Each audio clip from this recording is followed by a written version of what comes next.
Step out the car for me, sir. What though? Yeah, I'm gonna tell you. 1 second.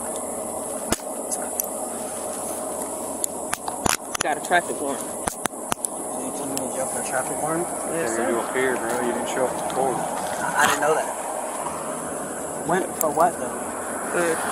I guess you received a ticket or something that you didn't pay. Diaries, the channel where America's most unsettling criminal cases, legal battles, and breaking justice stories are examined with clarity, precision, and an unwavering commitment to the truth behind the headlines.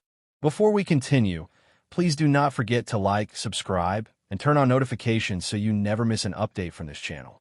Your support ensures that in-depth, fact-driven reporting like this reaches a wider audience and continues to shed light on the cases that shape public conversation. Tonight's investigation focuses on a case that blends celebrity, criminal history, digital age visibility, and the harrowing reality of home invasion violence. People, I guess, saw that I was on live stream with Jack Doherty. They took that opportunity to do some.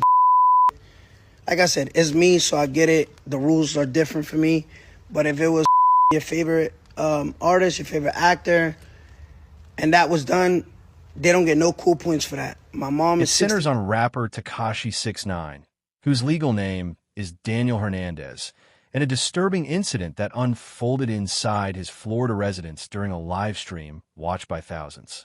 The event has not only raised questions about Hernandez's personal safety, but has also complicated his already precarious legal standing as he approaches sentencing for violating his federal supervised release. 60 years old. Y'all know I'm supposed to come home. Y'all know I'm home all the time. I'm on house arrest.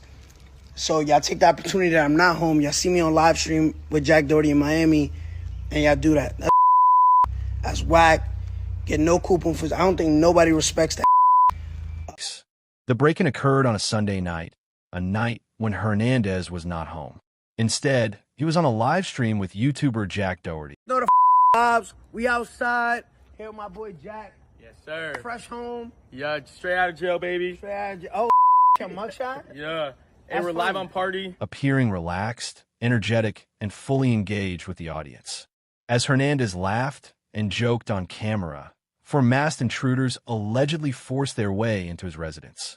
They moved through the property with purpose, according to law enforcement accounts, and encountered his mother, who was home alone at the time. She was reportedly held against her will as the intruders searched the house. A security camera within the home captured portions of the terrifying encounter, footage that would later circulate widely and ignite public concern. For Hernandez's mother, the incident was not simply a burglary. It was a traumatizing confrontation with armed intruders who knew he was away. For investigators, the timing immediately raised suspicions that the perpetrators had monitored Hernandez's movements, possibly even the livestream itself, to determine that the home was unguarded. Law enforcement officials have confirmed that the suspects demanded access to property and valuables, and that they left the scene before deputies could arrive.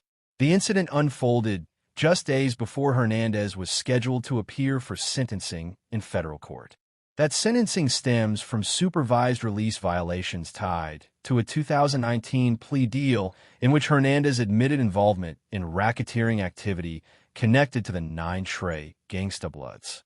As part of his plea, he became a cooperating witness, a decision that dramatically reduced his sentence, but also fundamentally changed his security landscape.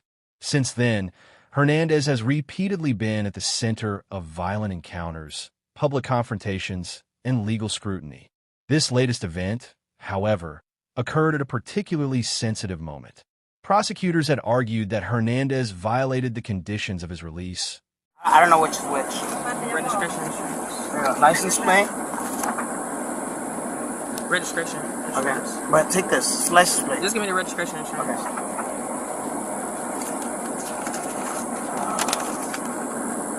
Vehicle registration.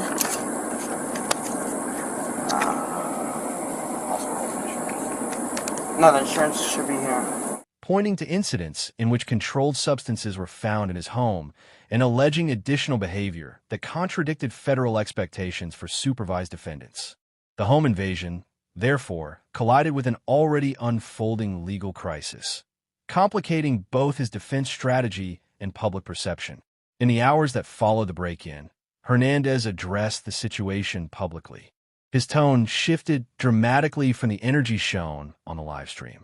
He thanked viewers for their concern, confirmed that his mother survived the ordeal physically unharmed, and expressed frustration and disbelief that individuals would target his family while he was away.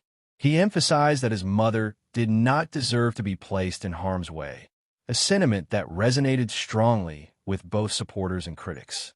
Legal analysts immediately began dissecting the implications. The break-in itself is a criminal act with serious potential charges: armed home invasion, unlawful restraint, and aggravated burglary, depending on what investigators ultimately determine and who is arrested. But within Hernandez's legal context, the situation also introduces potential mitigation arguments. Defense attorneys may assert that Hernandez's high-profile status and past cooperation with law enforcement continue to expose him and his family to threats, potentially justifying requests for sentencing leniency or modified supervision terms. However, the prosecutors handling Hernandez's supervised release violations are unlikely to shift focus from the violations themselves. They may express sympathy for the victimized family member, but their attention is expected to remain on Hernandez's conduct, not the actions of third parties. Judges often view these issues separately. The sentencing deals with the defendant's behavior, while investigators handle the new criminal incident independently. Nevertheless, the emotional and psychological weight of a home invasion involving an elderly family member may influence courtroom dynamics. Law and Crime's Anjanette Levy, reporting for Crime Fix, examined the available footage, public statements, and legal filings connected to the incident. Her reporting highlighted not just the violence of the break-in, but the vulnerability underpinning Hernandez's situation. Levy noted that although Hernandez is frequently seen flaunting wealth and confidence online, these outward displays cannot fully shield him or his loved ones from real-world consequences, whether those consequences stem from his legal past or his public persona. The security camera footage, while not publicly released in full, shows enough to confirm investigators' account. Masked, armed individuals moving quickly through the property, the visible distress of Hernandez's mother, and the systematic searching of rooms before the suspects escaped. For many viewers, the most jarring detail remains the fact that Hernandez appeared completely unaware of the danger unfolding at home while he actively engaged with audiences online. This disconnect has fueled conversations about modern public figures and their increased exposure to opportunistic crime. Experts in threat assessment have pointed out that criminals targeting public figures often rely on predictable patterns, streaming schedules, visible travel plans, and real-time broadcasts that reveal when homes are empty. In this case, Hernandez's live stream may have made the timing of the break-in more advantageous for the perpetrators. Whether the suspects were already familiar with the residence or acted impulsively after seeing the live stream remains under investigation.